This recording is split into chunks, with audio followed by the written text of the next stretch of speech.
The city of Detroit has faced social justice issues for decades.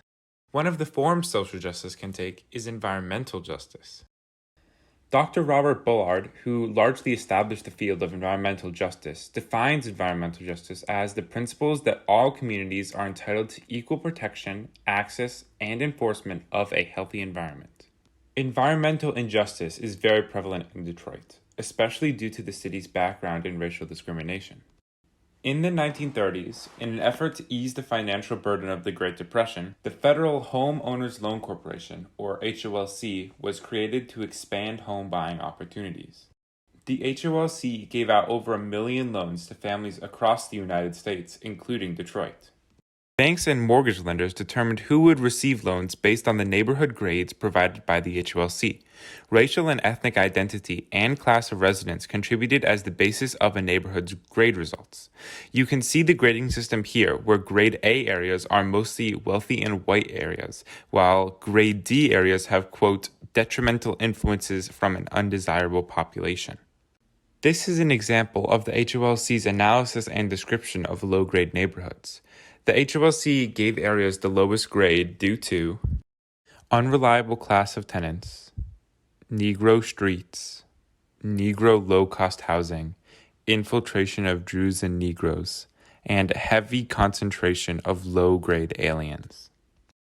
This resulted in a dramatic divestment in areas where the majority of residents were African American or immigrants. These red line neighborhoods were then intentionally zoned and targeted for less desirable projects to be built there, such as highways, manufacturing facilities, risk management plants, and hazardous waste plants.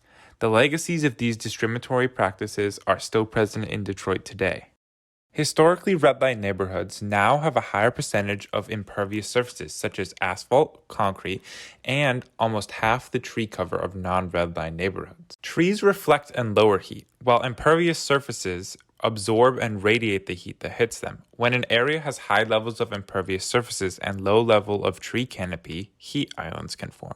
Urban heat islands in previously redlined areas are so bad that on average, neighborhoods that were redlined are 5 degrees hotter than ones that were not, but the discrepancy can reach up to 20 degrees in some areas. The people who are now living in previously redlined districts are still predominantly peoples of color, low income, and a high vulnerability to heat. The National Community Investment Coalition reports that 74% of neighborhoods the HOLC graded as high risk are low to moderate income today. Additionally, most of the HOLC graded hazardous areas, nearly 64%, are minority neighborhoods now. This is NASA satellite imagery of the average surface temperature in southeastern Michigan. The map clearly shows that downtown Detroit, an area with large amounts of impervious surfaces and predominantly people of color, is up to 5 degrees hotter on average than the surrounding wealthy white neighborhoods. A potential solution to this problem is increasing the city's urban canopy. This is a map of Detroit's canopy in 2020.